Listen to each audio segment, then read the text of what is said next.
Bonsoir tout le monde. Dieu nous a accordé de si très bons moments, pas vrai? Nous avons été dans un monde de la musique. C'est le moment de nous plonger dans le monde de la parole. Donc réveillez-vous de la musique. Nous allons lire Jean chapitre 8.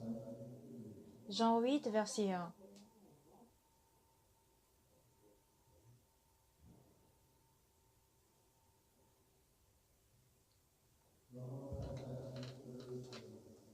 Jean chapitre 8, verset 1. Si vous avez trouvé, je vais lire à partir du verset 1.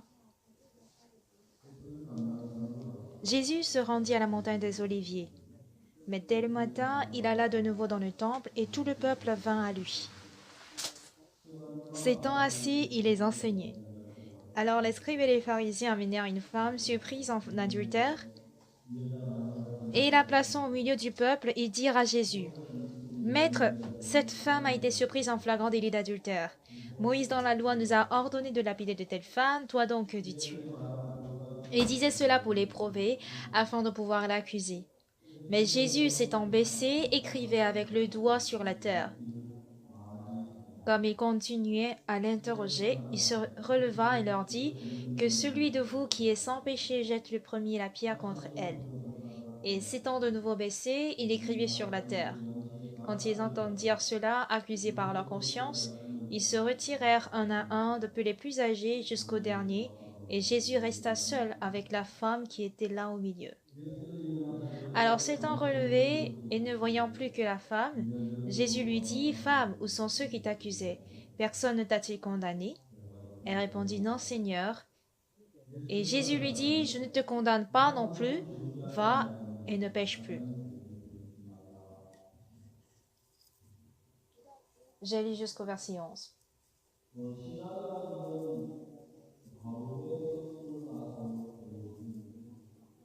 Ce qu'on appelle la vie spirituelle, ça provient du cœur. Mais en réalité, dans mon cœur, je n'ai pas envie de lire la Bible. Je n'ai pas du tout le cœur de prier. Quand je me force à lire la Bible, c'est difficile. Toutefois, au contraire, quand j'ai des difficultés, j'ai des soucis et des inquiétudes, mais quand l'espoir, la joie, le bonheur se forment en moi,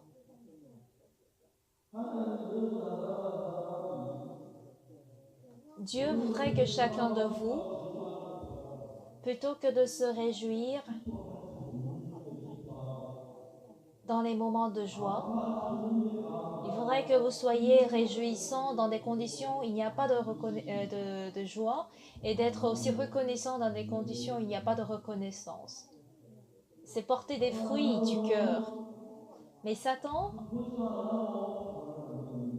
en fait, plutôt les pommiers fabriquent des pommes. Mais quand vous creusez la terre, vous ne trouverez pas de pommes. On ne comprend pas d'où est-ce que les pommiers trouvent les couleurs pour les couleurs rouges pour les pommes. Mais les pommiers forment forcément des fruits de couleur rougeâtre, n'est-ce pas? Moi, j'adore bien les pommes. Et les pommes sont très très, disons, délicieuses. Et d'où vient cette saveur?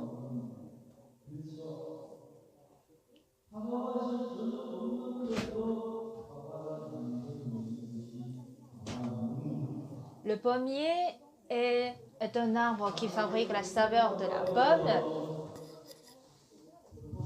alors qu'il n'y a pas de cette saveur autour de la terre du pommier.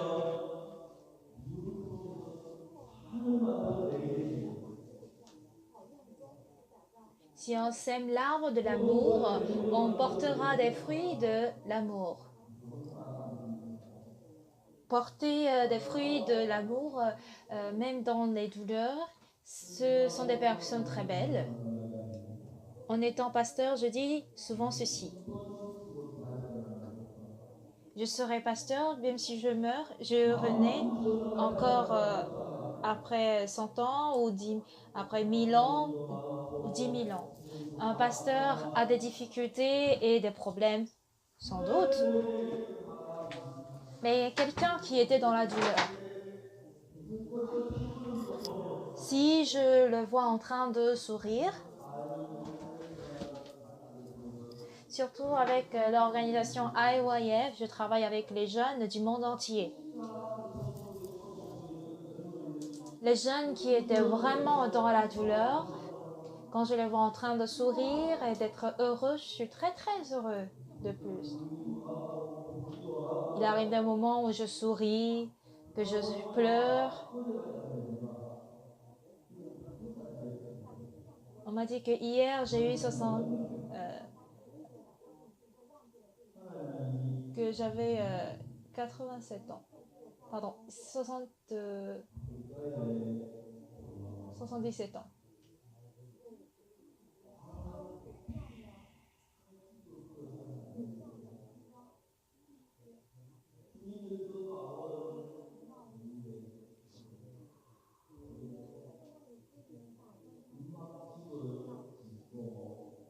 On voit en Afrique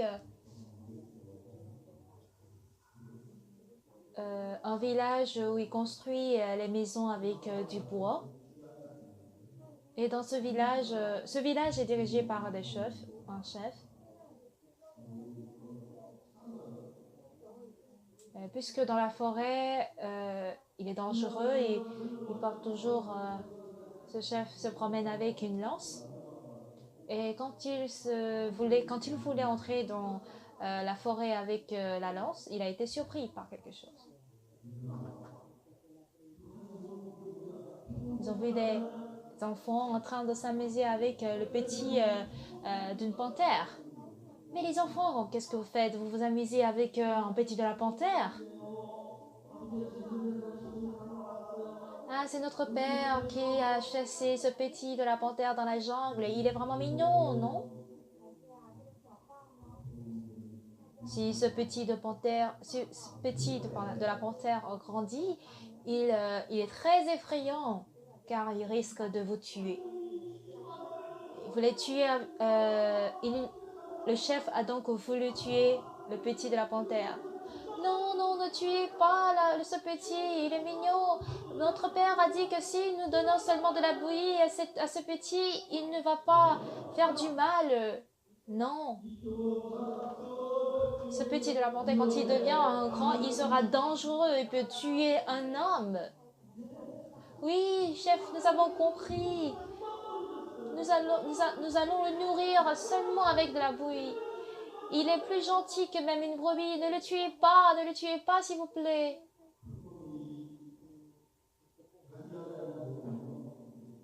La panthère ne sait pas qu'on parle de lui, donc il regarde tout bêtement. Et quand le chef a regardé la panthère, elle était très mignonne, effectivement. Si elle grandit, elle va absolument changer en une panthère dangereuse. Chef, ne tuez pas cette panthère. Nous allons vous promettre que nous allons nous nourrir avec de la bouillie. Elle est plus gentille même qu'une brebis. Donc en écoutant les supplications des enfants, le chef a décidé de ne pas le tuer. Vous n'allez, ok, j'ai compris, vous n'allez pas le nourrir avec autre chose que la bouillie, d'accord?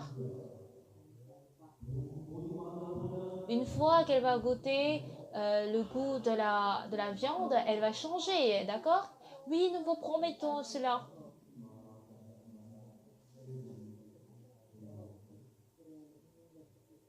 Donc les enfants l'ont nourri avec de la bouillie. Les enfants se sont dit, ah, ce chef, il exagère. Cette panthère, elle est très très gentille, elle est naïve.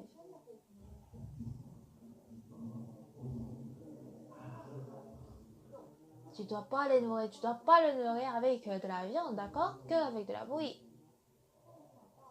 Et cette panthère a grandi de plus en plus grand en se nourrissant de la bouillie. On ne sait pas à quel point il est simple et naïf. Et quand les enfants vont dans la forêt pour s'amuser, ils s'en vont avec la panthère. Ah, c'est intéressant de s'amuser avec la panthère. Et un jour encore, les trois enfants, ensemble avec la panthère, sont allés s'amuser dans la forêt.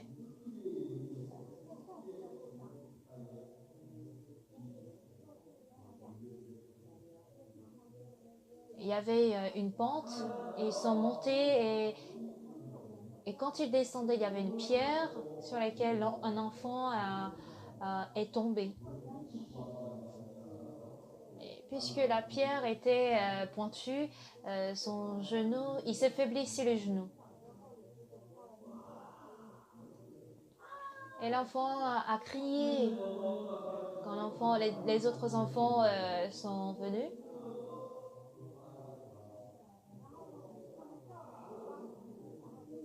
Les enfants ont contourné pour aller rejoindre l'enfant qui est blessé, alors que la panthère s'est jetée dans la falaise pour sauver l'enfant. Il y avait le sang qui coulait sur les genoux. La panthère ne savait pas quoi faire. Pour nettoyer le sang qui coulait sur le genou de l'enfant, il s'est mis à lécher son sang.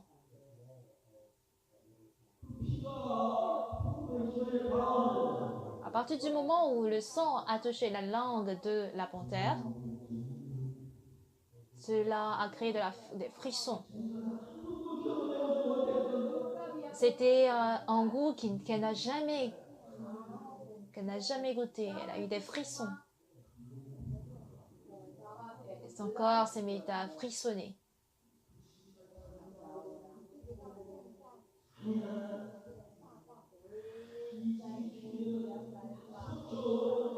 Et d'un coup, disons,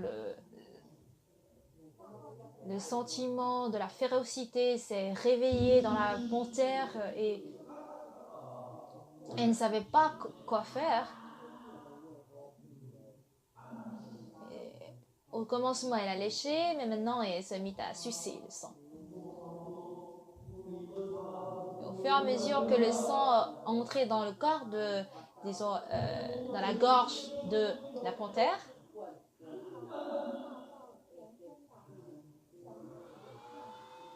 d'un coup, ce sentiment de sauvagerie s'est sursauté dans le cœur de la panthère. Et il ne pouvait plus garder, disons, son naïveté. Sa naïveté. D'un coup, il a dévoré. Elle s'est mise à dévorer l'enfant. Il a avalé l'estomac et ses intestins.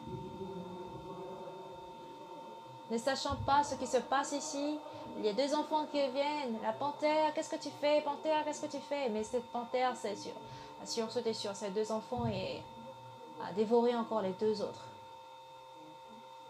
Puis il est entré dans la forêt, en profondeur de la forêt. Dans le cœur de la panthère, la sauvagerie féroce et la férocité en fait étaient en lui, en elle. Quand elle prenait que la bouillie, on ne savait pas, mais cette férocité dormait en elle.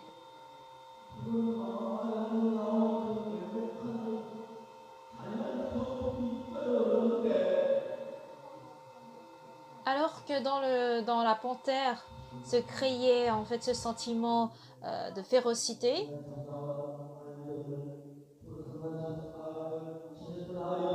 et de cruauté,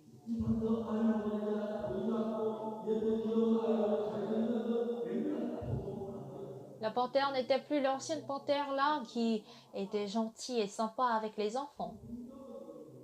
En lisant la Bible,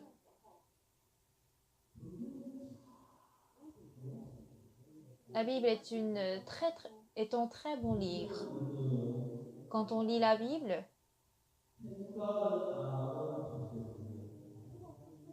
on ne peut pas lire la Bible sans réfléchir. Au fur et à mesure que je lisais la Bible, après avoir compris l'histoire de la Bible, dans toute la journée, j'essaie de rejouer la scène de la Bible et je cherche à me rapprocher de ce passage.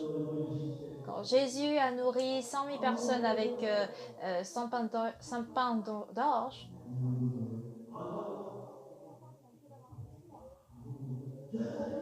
est-ce que je peux m'en manger? Oui, bien sûr. Qui nous donne cela? Ah, c'est Jésus qui nous le donne. Ah bon? Parce qu'au départ, les gens ne savent pas d'où est-ce que ces pains viennent. Mais après, ils finissent par manger du pain. Nous, si nous voulons du pain, oh oui, ça arrive, ça arrive. Il y en a encore, il y en a encore. Donc, mangez autant que vous voulez. Après avoir lu la Bible, j'essaie de me plonger dans la Bible pour comprendre le sens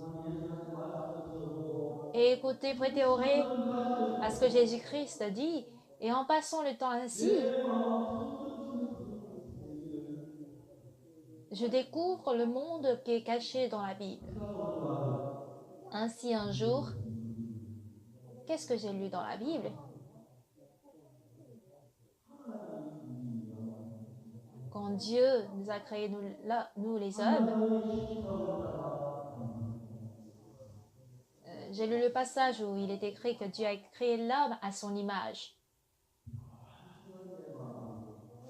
Du coup, un sentiment étrange s'est créé en moi. Quoi? Que je suis créé à l'image de Dieu? Voici ce qui est écrit dans la Bible.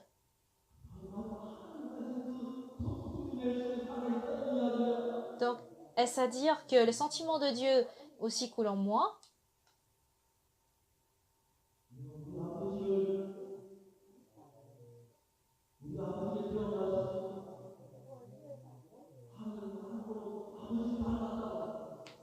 On me dit que je ressemble à mon père. Je suis jamais allée. Euh,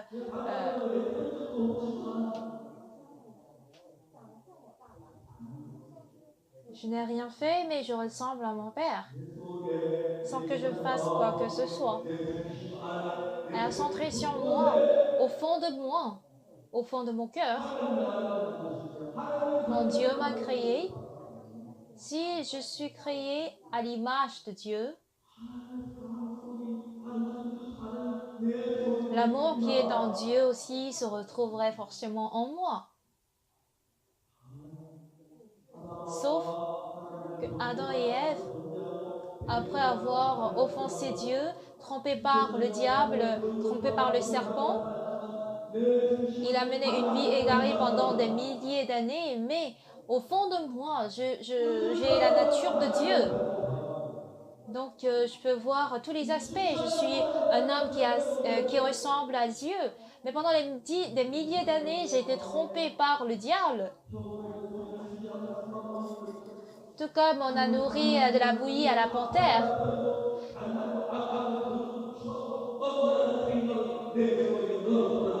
Le diable a inséré en moi toute idée et pensée sale, hérétique et euh, ran- rancuneuse, répugnante. Donc, je dois me débarrasser de l'image de Satan, du diable. Et si je fais face à la parole de Dieu, et je peux retrouver la nature et l'instant que Dieu a inséré dans mon cœur, la sagesse de Dieu aussi pourra se créer en moi. Si je suis effectivement créé à l'image de Dieu, je vais petit à petit ressembler Dieu. Voici ce que j'ai découvert.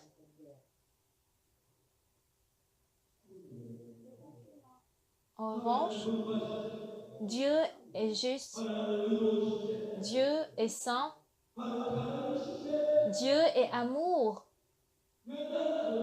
Pourquoi suis-je sale? Pourquoi suis-je mensonger? Pourquoi suis-je méchant? Non, ce n'est pas ça. Ce n'est pas ça. Si la Bible atteste que je suis créé à l'image de Dieu, donc j'ai l'image, je possède l'image de Dieu. La panthère est un animal sauvage et dangereuse. Une fois qu'elle goûte la saveur du sang, elle change. De même, si on rencontre l'amour de Dieu, quand nous rencontrons la grâce de Dieu, je deviendrai aussi bien que Dieu. Je deviendrai aussi comme Dieu. Les gens disent quoi? Tu ne voleras pas, tu ne mentiras pas, tu ne déroberas point, tu ne commettras point d'adultère. Observe les 10 commandements.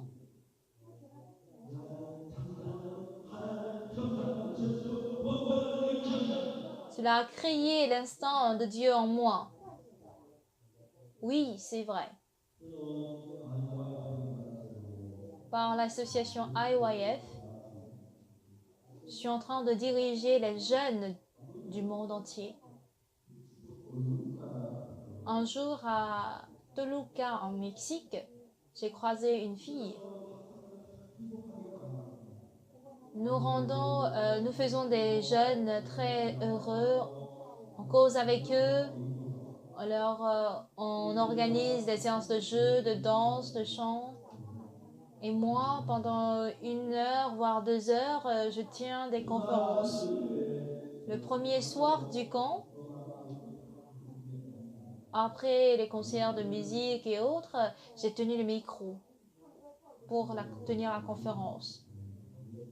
Et j'ai tenu la conférence de changement de mentalité aux étudiants. Et le dernier jour, quand on finissait, je leur ai dit, est-ce que vous avez un portable? Avez-vous un portable? Oui, nous en avons. Montrez-le-moi. Et ils ont tous montré ce portable.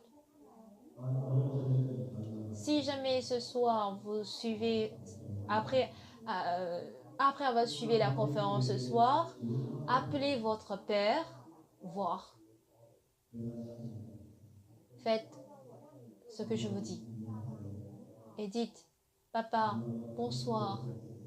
J'ai assisté au camp mondial de IYF.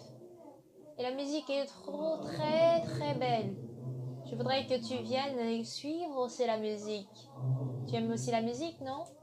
J'aimerais que tu viennes. Je leur ai dit de dire ainsi à leurs parents. Ensuite,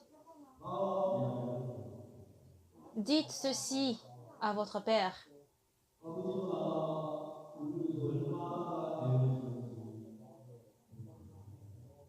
Nous savons à quel point le Père a lutté pour nous.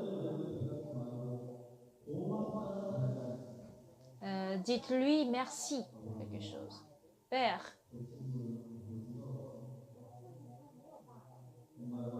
mon ami n'a pas de père. Sa mère a divorcé. Et cet ami vit très difficilement. Du coup, moi, je suis très heureuse d'avoir pour toi comme père. J'avais cette reconnaissance, mais je n'ai jamais exprimé ma gratitude. Ce soir, j'aimerais profiter pour présenter ma gratitude. La dernière fois, tu m'as emmené à l'école avec la voiture. Ce jour-là, j'étais vraiment reconnaissante envers toi, papa. Mais je n'ai pas pu présenter ma reconnaissance, donc je profite pour le dire. Donc, j'ai demandé à ce qu'ils expriment la gratitude à leur père. Et j'ai dit d'ajouter encore autre chose. Papa, c'est la dernière fois, j'ai menti. Désolé. Désormais, en fait, je voulais bien agir devant toi, mais désolé, je vais plus refaire encore. Donc, après la conférence, tous les étudiants ont pris leur portable pour appeler leurs parents. Si vous voulez vraiment pas appeler votre père, Dites, prononcez ces paroles devant un manguier ou bien devant un cocotier, comme vous voulez. Ensuite, le lendemain, il y avait une voiture qui s'est garée au lieu de notre camp. C'était un monsieur âgé qui cherchait d'après sa fille.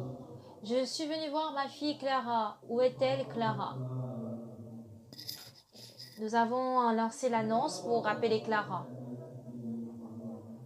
Le père de Clara était assis sur un banc et de loin, vous voyez sa fille Clara courir vers lui. Et s'est agenouillée devant son père. Papa, je suis désolée. J'ai une très mauvaise fille, papa.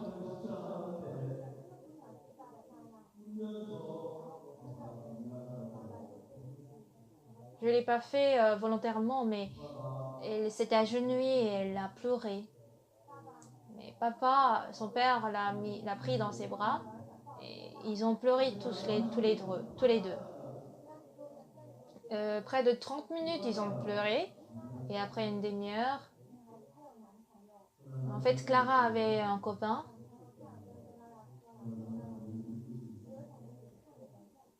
et son copain a dit un jour, tu sais, j'ai une chose à te montrer. Regarde, il y avait de l'argent. J'aimerais vivre au Canada avec toi. Veux-tu me suivre? Clara avait apprécié cette proposition de son copain. Donc elle est venue dire à son père. Et le père a dit, Clara, c'est trop tôt pour toi, Clara. Après ton diplôme, tu peux vivre avec ton copain, c'est pas encore trop tard. C'est bien d'aller au Canada, mais termine, termine tes études d'abord avant d'aller au Canada.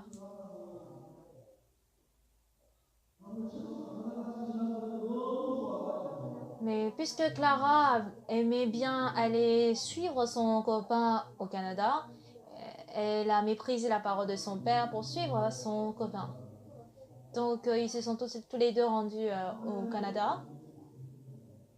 Au Canada, ils n'étaient pas du tout heureux. Chaque jour, ils se disputaient.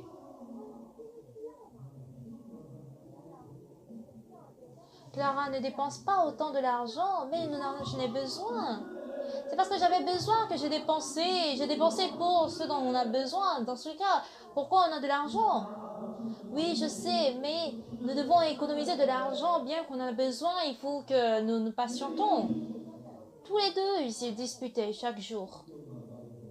Et à moins de 6 mois plus tard, Clara est retournée en Mexique. Elle est revenue en Mexique, à l'aéroport. À sa grande surprise, son père était arrivé.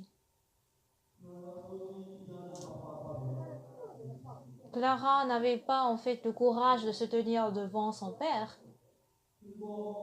qu'elle a évité.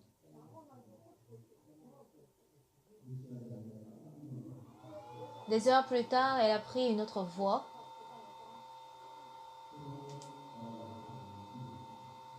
Et arrivée à la maison, elle est entrée dans sa chambre et s'est recouverte de sa couverture. Elle attend jusqu'à ce que son père aille au travail avant de sortir de sa chambre. Et elle est rentrée très tard à la maison.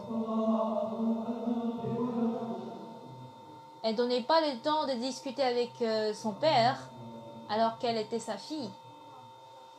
Alors le soir-là, elle a appelé. C'est trop simple.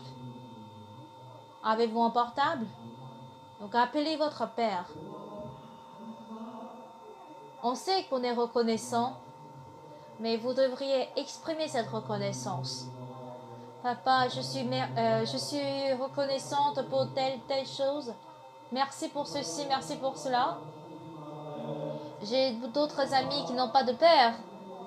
Donc papa, je suis heureuse je vais gagner de l'argent et je te paierai de bonne nourriture, d'accord? Oh papa, je suis désolée. On exprime notre cœur. À partir de ce jour, Clara s'entendait très bien avec sa fille. Et quelques jours, quelques semaines plus tard, Clara m'a appelé disant qu'elle va se marier. J'ai dit, mes félicitations, Clara. C'est bien que les cœurs puissent couler les uns les autres. Quand le cœur coule, le cœur de l'autre entre en moi, et ainsi de suite. Pareil pour Dieu. Si le cœur entre, on s'entend bien. Si la parole de Dieu entre en moi et que ma parole entre en Dieu, une sagesse qui est en moi entre en moi, l'amour qui est en moi se crée. Imaginez à quel point c'est bien. C'est vraiment bien. Vous savez, j'ai une personne inoubliable. En 1964, quand j'étais à Apcockton, c'était dans la période où je suivais la formation de l'école missionnaire.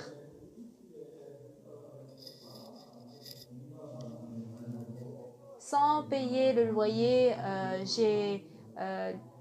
je vivais dans une chambre et le maître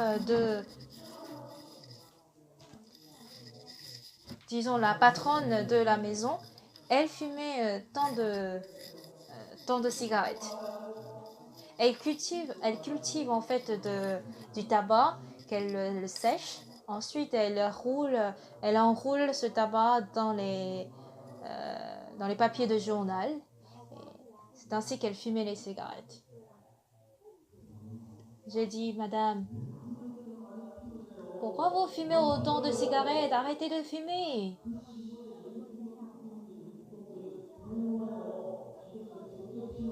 Il faut réduire votre quantité de cigarettes, ça nuit à votre santé. Ah jeune, c'est parce que tu ne me comprends pas. Je ne peux pas m'arrêter de fumer. C'est une dame très très sympa. Mais elle n'aime pas que je lui dise d'arrêter de fumer. Elle crache. Elle est très sympathique en tout cas. Mais c'est qu'elle fume trop. Ce quartier était un quartier très calme. On n'entend pas le chien aboyer, les poules euh, pleurer. Mais il y a quelqu'un qui était venu pour dire Hanjaya. Et elle répond mais qu'est-ce que tu viens faire ici maintenant?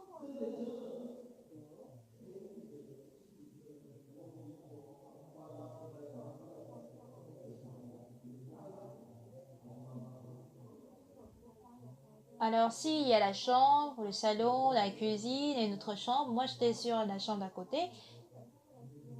Je lisais la Bible. Quand je lisais la Bible, il y a l'ami de la dame qui est venue. Il dit tu vas bien? Oui. Et j'avais l'impression que c'était et tes affaires, ça va bien? Donc, la dame qui était amie à notre patronne, c'est-à-dire au propriétaire de la maison, elle a su qu'il y a quelqu'un qui est venu. Oui, il y a un pasteur qui est venu. Ah bon? Un pasteur? Il vient d'où? Il vient de Dégout.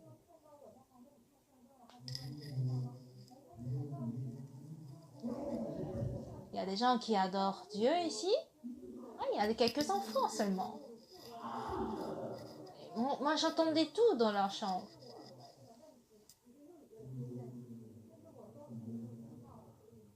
Donc, pensant qu'elle croyait en Jésus-Christ, j'étais venue avec la Bible. quand j'étais sortie, elle était surprise. Elle a dit que elle a menti qu'elle ne croyait pas en Jésus-Christ parce qu'elle était vraiment pauvre. Elle pensait que si elle disait qu'elle croyait en Jésus-Christ, elle devait donner quelque chose. Elle avait 24 ans plus que moi, hein. Peut-être que si elle était plus jeune, j'allais me marier avec elle. En fait, je l'aimais beaucoup.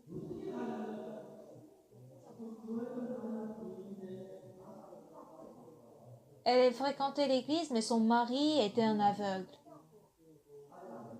Elle avait 4 enfants. Elle vend des poissons de mer euh, sur la tête et elle s'en va au marché pour vendre. Au village, vous pouvez travailler euh, jusqu'à fatiguer, mais vous ne trouverez pas de l'argent. Il n'y a pas d'endroit où gagner vraiment de l'argent. Et parce que vous manquez d'argent, on fait le troc en échangeant peut-être le poisson de mer avec du blé, etc., etc. Arrivée à la maison, elle doit préparer pour les enfants et pour son mari.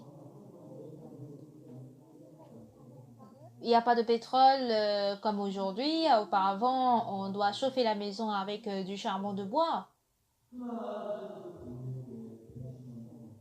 Alors ce jour-là, pendant 2 heures de temps, je lui ai expliqué comment Jésus-Christ a pardonné nos péchés. Madame, madame, vous avez certainement du péché, le péché. Et pendant 2 heures, j'ai expliqué comment Jésus l'a aimée. Alors, pour elle, Jésus voulait pardonner ses péchés.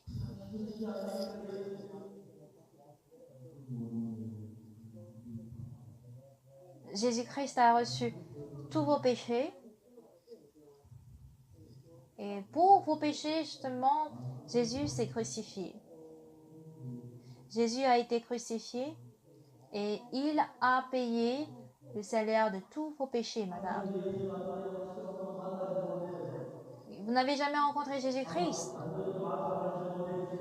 Il n'a pas pu vous parler directement. Mais si jamais on peut croiser Jésus-Christ face à face, il pourrait vous exprimer à quel point il vous aime. Ce jour, pour la première fois de ma vie, j'ai prêché l'évangile de Jésus et cette dame a compris le pardon des péchés et a été pardonnée de ses péchés. Elle était venue avec ses 4 enfants et son mari qui était aveugle. Elle était très sincère, mais sans espoir, sans joie, sans bonheur. Elle vivait ainsi de jour en jour. Mais pour la première fois de sa vie,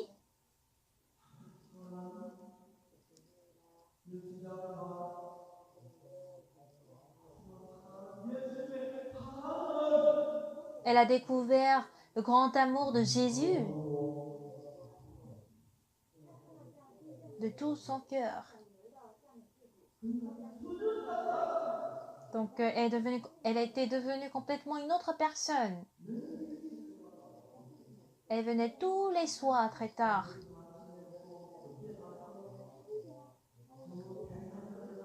Le lendemain matin, je vais très tard.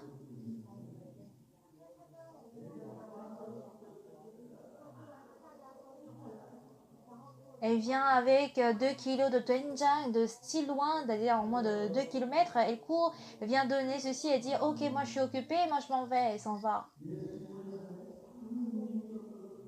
Et j'ai vu comment les yeux de l'amour sont ouverts en elle. Elle vient aussi suivre l'étude biblique. Il y a des enfants, mais elle est seule à s'asseoir. Et elle reste à écouter la Bible jusque tard dans la nuit. Elle a dit qu'à la veille, j'ai croisé un renard dans la route et j'ai souffert beaucoup.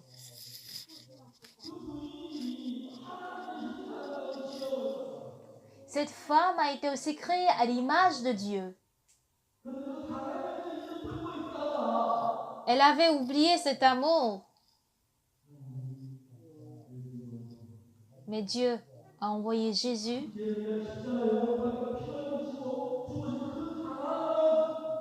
L'amour qu'il a dévoilé à la croix. Elle a fini par ressentir cet amour.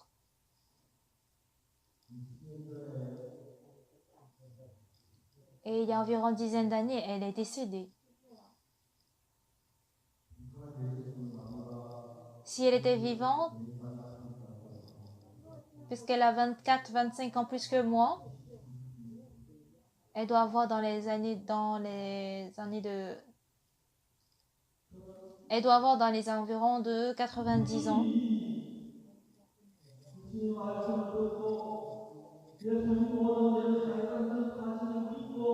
En croyant que Jésus-Christ a pardonné tous ses péchés, en ressentant cet amour, les yeux de l'amour se sont ouverts. Et j'ai vu comment l'amour de Jésus-Christ coulait en elle. C'était une femme vraiment adorable. Je ne sais pas si on serait mariés si on avait le même âge. Et j'ai aussi vraiment aimé. Je ne parle pas de l'amour entre femme et homme. Quand je priais à 70% pour elle. Et cette femme était vraiment adorable. Je ne parle pas de son physique. Et que s'est-il passé après?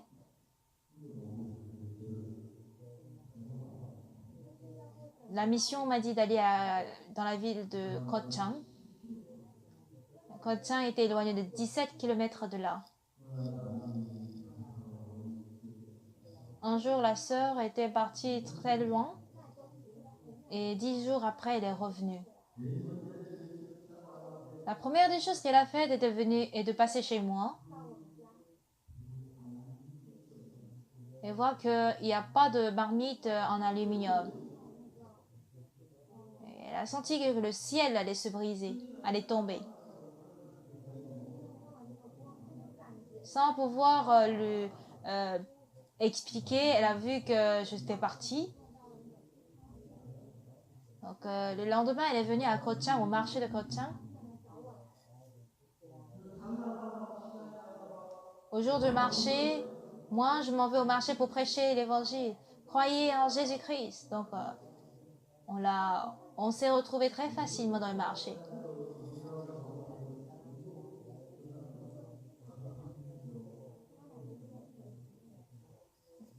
Si c'était aujourd'hui, je pourrais rentrer dans le restaurant de Udon pour acheter à manger, mais à l'époque là, j'avais pas de l'argent, donc j'étais restée sur le lampadaire pour lire la Bible.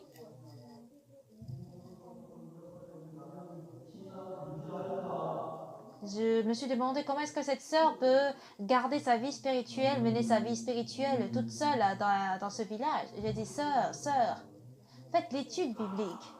J'étais choquée. Non, pasteur, moi je peux pas faire ça. Non, sœur, il faut le faire. Pasteur, tu sais quoi?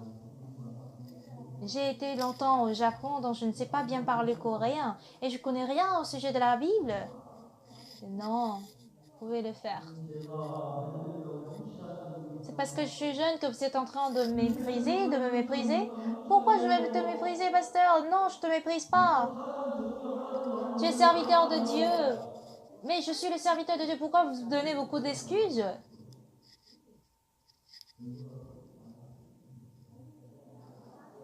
Je suis un jeune, jeune pasteur. Je ne dirais pas que je suis un petit pasteur, d'accord?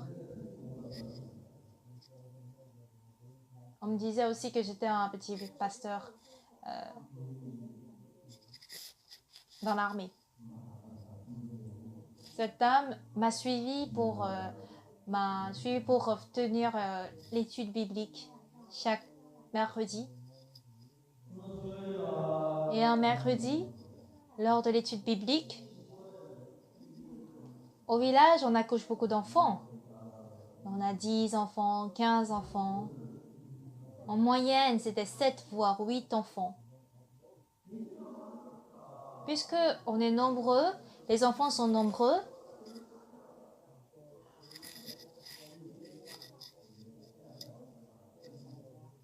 on laisse l'enfant, le bébé, avec la grande sœur. Donc les enfants peuvent vivre indépendamment entre eux. Et les enfants s'amusent bien sans souliers ou bref, sans avoir de grand chose. Alors la mère travaillait dans le champ. Après le soir, la mère a envie disons, d'allaiter ses enfants, son bébé, parce qu'elle ressent la douleur au niveau de ses seins, mais elle ne retrouve pas son bébé. Donc quand les femmes viennent chez la sœur dont je parle, j'ai suivi ou bien j'ai écouté la conversation entre la sœur avec les autres dames, les autres femmes. Et cette femme, disons la sœur, a été comblée en suivant l'explication de la sœur. Les autres femmes aussi ont reçu le salut. Alors, de quel village il s'agit là-bas? Il y a environ 150 cases, 150 maisons.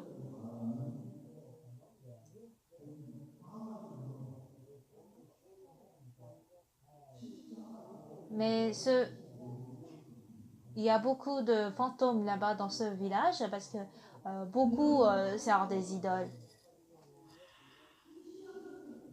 Donc, ils adorent tous des fantômes. Mais en croyant en Jésus-Christ, ils ont été affranchis de là. Quand cette sœur priait, les gens étaient guéris de leur maladie et même les gens possédés de démons étaient dépossédés. Donc cette sœur n'a pas le temps de vendre. Elle doit prier pour ceux qui sont possédés de démons. Mais ce qui est vraiment étonnant, les gens reçoivent le salut et ils changent. Le fantôme ne part pas, en fait, le démon ne part pas juste comme simplement comme ça. En fait, il s'agissait un jour d'une jeune fille. Elle s'est, disons, déshabillée et elle court. On a pris ses vêtements pour la chercher, mais on la trouvait pas. Et elle s'est retrouvée dans le champ de riz. Et elle doit forcément faire ce genre de choses avant que le démon ne parte. Donc tout le monde la connaît. Ah, une femme qui était comme ça auparavant, elle a changé autant.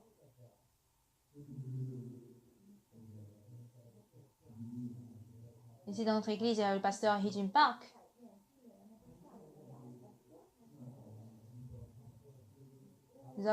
J'ai écouté les témoignages de pasteur Hee-Jin Park quand il entrait dans l'école missionnaire, dans l'école théologique. Le pasteur Hee-Jin Park, il était bon en football, son rêve était d'être un joueur de football. Donc, il a fréquenté l'école de football à Séoul. S'il a seulement le ballon, il pouvait jouer toute la journée. Voici comment il joue.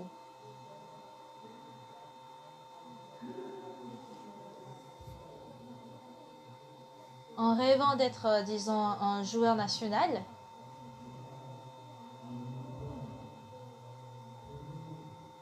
Mais après, il s'est rendu compte qu'il avait la tuberculose. À l'époque, la tuberculose était une maladie très dangereuse.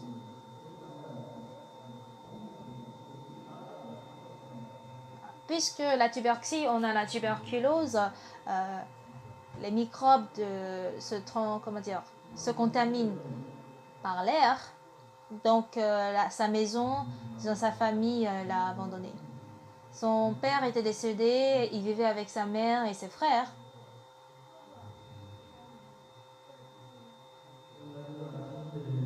Un matin, très tôt, son frère et sa mère étaient en train de se parler et d'un coup sa mère pleurait. Je ne dois pas dire ceci, mais je n'ai pas le choix. Si tu es en fait, si nous sommes à deux, ça va, mais nous avons des enfants. À cause de toi, tous les enfants et même nous, nous allons mourir. Donc, tu dois sortir de cette maison. Et il avait raison, et la tuberculose se contamine très facilement. Oui, maman, j'ai compris. Et il est sorti.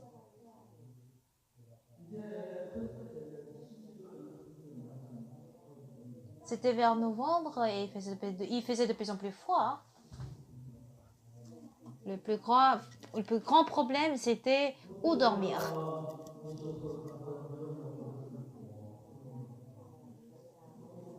Les seuls vêtements qu'il avait, c'était les vêtements d'été. Donc, dormir dehors lui donnait beaucoup de froid.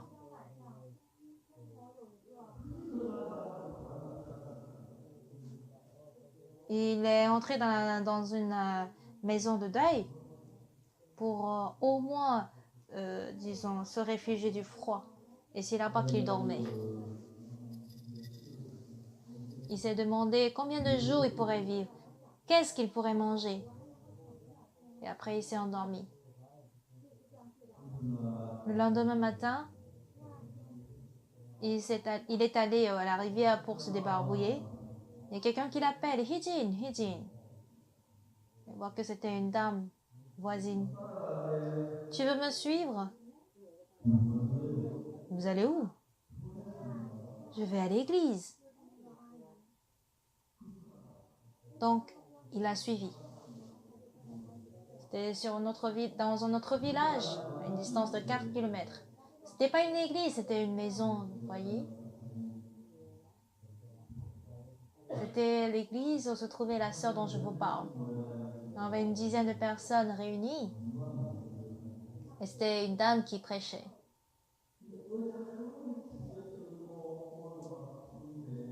Toute la journée d'hier, il avait dormi en tremblant de foi.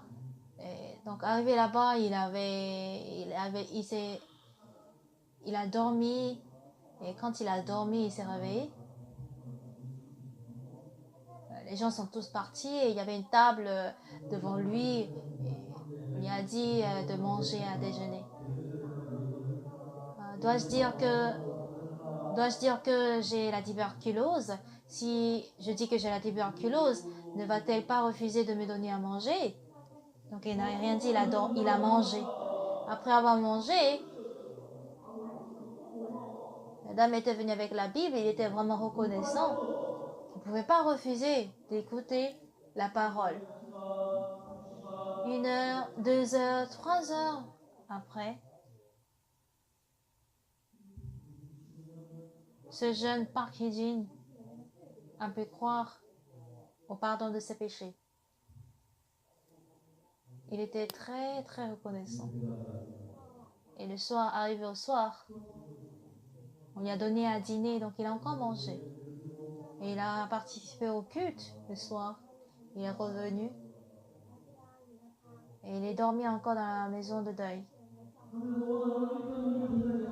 Et en dormant, il a pensé à ce qui s'est passé dans la journée. Il était très heureux et très reconnaissant. Il est reconnaissant qu'on lui a donné à manger. Il était reconnaissant que Jésus-Christ a pardonné tous ses péchés. Étant couché, il a prié Dieu, Dieu. L'hiver s'approche. Je ne pourrais pas supporter cet hiver à cette condition-là. Seigneur Dieu, donne-moi une chambre pour éviter l'hiver. Jésus-Christ a écouté ses prières.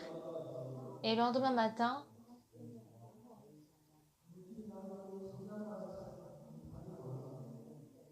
c'est quand même possible de vivre toujours dans la maison de deuil. Mais il y a quelqu'un qui l'appelle Hijin, Hijin. Et il était allé. Pourquoi? Où étais-tu? J'étais allé à l'église. Tu crois en Jésus? Oui, je l'ai accepté hier. Je te cherchais toute la journée. Pourquoi? Alors là, monsieur, c'était quelqu'un qui est riche.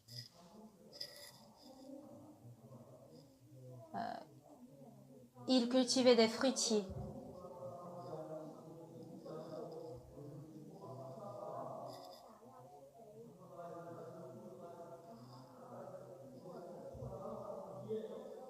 Après qu'ils aient fait la récolte de pommes, après avoir cueilli les pommes, en fait, on fait rien pendant l'hiver. Mais il n'y a personne qui puisse veiller sur le champ des pommes, pardon, sur le champ des pommiers. Tu peux aller dormir au champ des pommiers. Il suffit juste de dormir là-bas. Il faut juste quelqu'un qui puisse surveiller. Et si tu vas couper les bois du pommier, c'est bien chaud. Tu peux supporter le froid avec. Arrivé là-bas, il a nettoyé la chambre. Et avec les bois des pommiers, il a chauffé la chambre. Et la chambre était devenue bien chaude. Il a dit Dieu, Dieu, c'est la première fois que Dieu répond à ma prière après mon salut.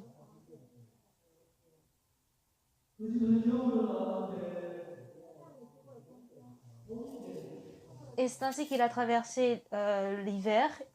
Et voici le printemps qui est arrivé. Normalement, à cette période, il doit mourir de la tuberculose.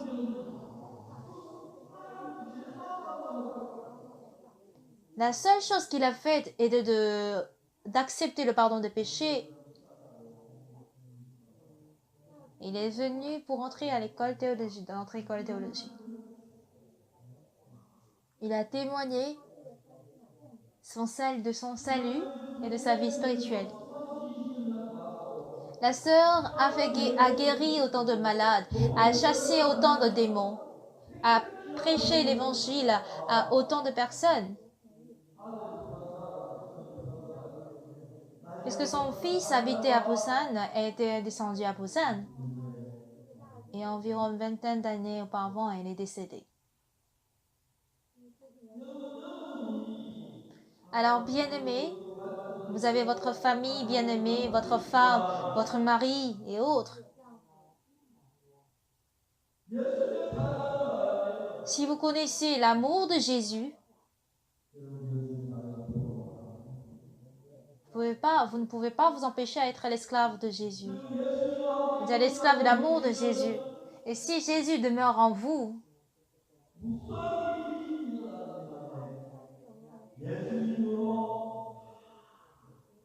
quoi qu'il se passe, tout se fera par Jésus. Il y a autant de fidèles qui viennent dans notre Église. Avant de croire en Jésus, leur vie était vraiment misérable et ténébreuse. Mais après avoir cru en Jésus-Christ, ils ont ressenti un grandiose amour de Dieu. Qu'ils soient hommes et femmes, ils ressentent l'amour de Dieu et leur vie devient très heureuse. Et on voit comment ils changent. Ils n'ont rien fait du tout. J'étais un pécheur très sale. Mais quand je pense à Jésus-Christ qui est mort pour mes péchés, je ne peux qu'être reconnaissant encore et encore. Cette femme d'adultère ne pouvait qu'être mise à mort. Mais Jésus-Christ est venu. Elle s'est présentée devant Jésus. Est-ce que Jésus pourrait vraiment me sauver?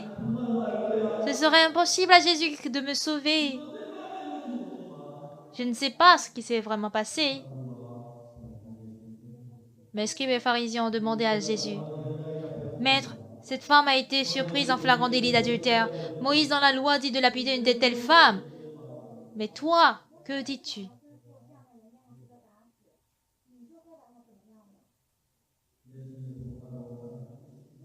Jésus s'est mis à écrire à la main sur la terre. Il y a deux endroits où Dieu écrit avec la main. La première fois, c'est pour écrire les lois sur les deux tables de pierre. Et la seconde fois, c'est dans Jean chapitre 8 avec la femme d'adultère où Jésus-Christ écrit à la main. Et si vous regardez dans Jean 8, 31,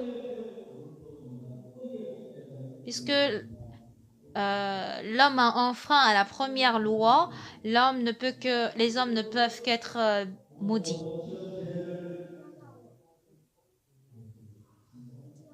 Mais la deuxième loi consiste à pardonner tous nos péchés par Jésus-Christ.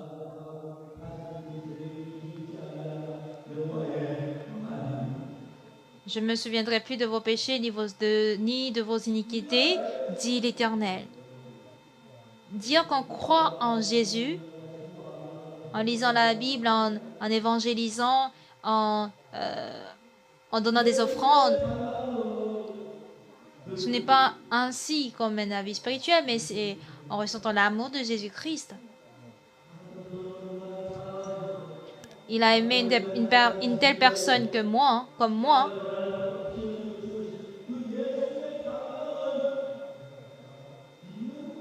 C'est de croire en ce Jésus-Christ. Alors Jésus-Christ, pour me sauver, pour laver mes péchés, il a pris la croix. Il a été, euh, euh, il a été crucifié parce qu'il m'a aimé, moi. Ensuite, il a lavé tous mes péchés. Il a découvert cet amour. À partir de ce moment, de grandes choses sont passées. Après que la panthère ait connu le goût du sang, il y a eu toutes cellules de la férocité qui se sont réveillées en elle. C'est ainsi que la panthère s'est mise à dévorer, à déchirer la chair de l'homme. De même, quand nous ressentons l'amour de Jésus-Christ, cet amour pénètre dans notre cœur.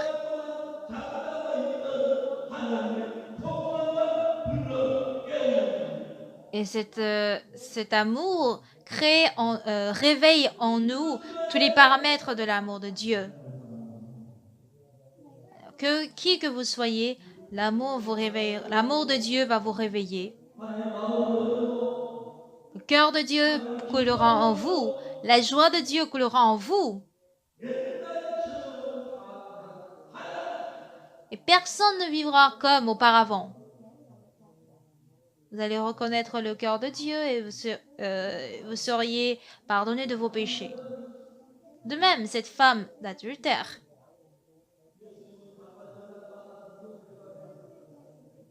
À quoi pensait Jésus-Christ en rencontrant cette femme? À quoi pensait cette femme en rencontrant Jésus-Christ? Ah, je dois vivre. Non.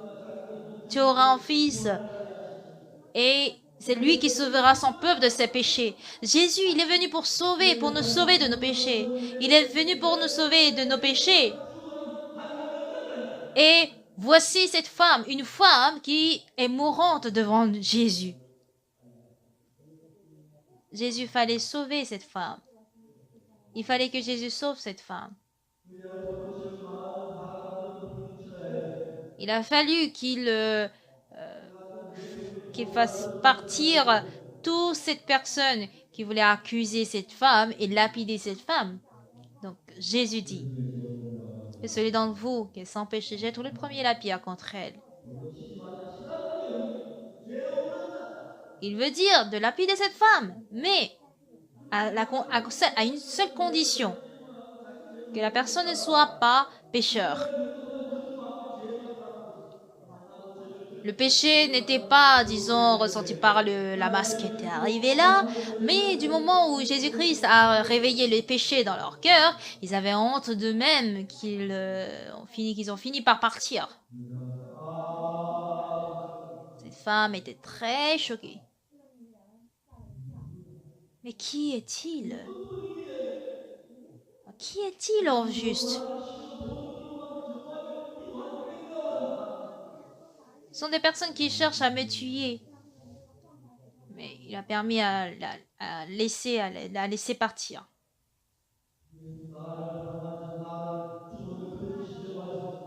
Ah, Jésus-Christ m'a aimé et il a voulu me sauver de la mort. Mais au moins Dieu, il m'a aimé. Il m'a sauvé. Voilà pourquoi il m'a sauvé. Dans le cœur de cette femme,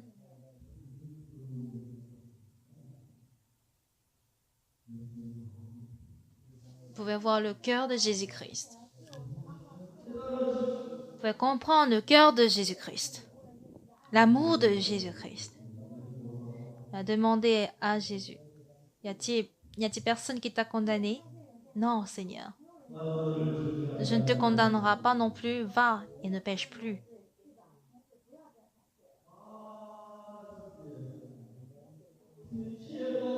L'amour et la sagesse de Dieu, ineffable,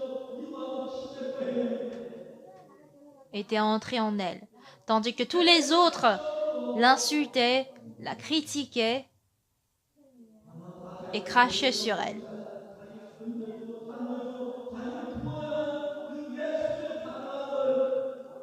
Elle a découvert cet amour de Jésus-Christ, sans vouloir même chercher à aimer, sans vouloir même à exprimer la reconnaissance. Mais son cœur était rempli de la reconnaissance. Et le cœur de vivre pour Jésus-Christ s'est créé en elle. Et maintenant, si on croit en Jésus, je n'ai pas besoin de dire ah, je vais aimer, je ne vais pas aimer, je ne vais pas pécher.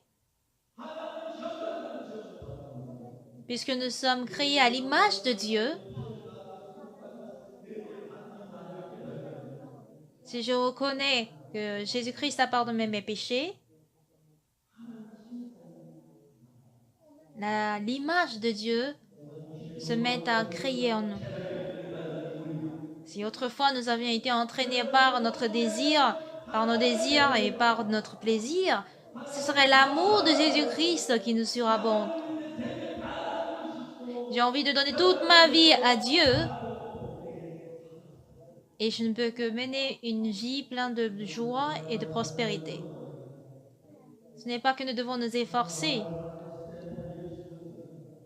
Si nous pensons à Jésus-Christ, cet amour pénètre en moi et ça,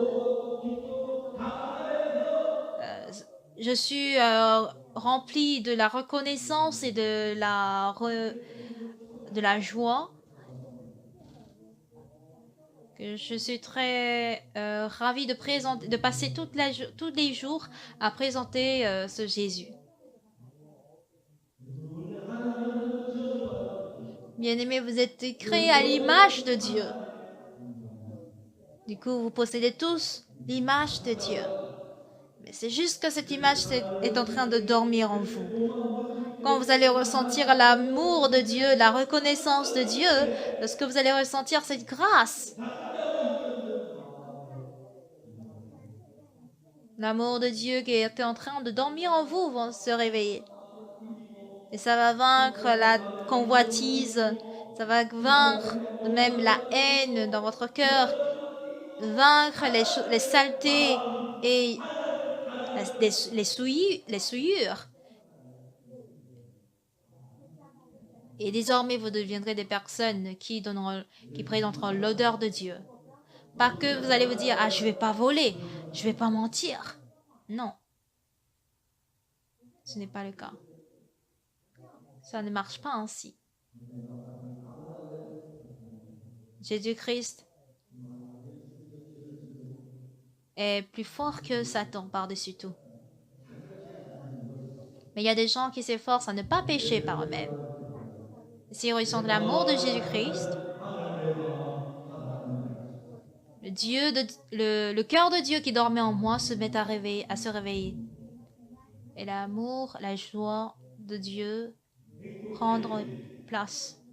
Vous seriez désormais heureux. Vous seriez saint, brillant et clair. Vous allez ressembler Dieu. Tel est le moyen par lequel vous allez croire en Jésus. Le temps est bien beaucoup avancé. On est un peu en retard. Demain, nous allons poursuivre le séminaire à l'église Mission de la Bonne Nouvelle et Gangnam.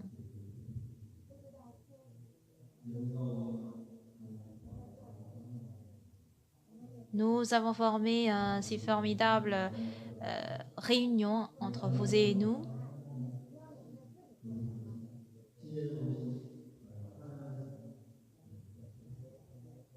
Faites de sorte que l'amour de Dieu qui est en vous se dévoile.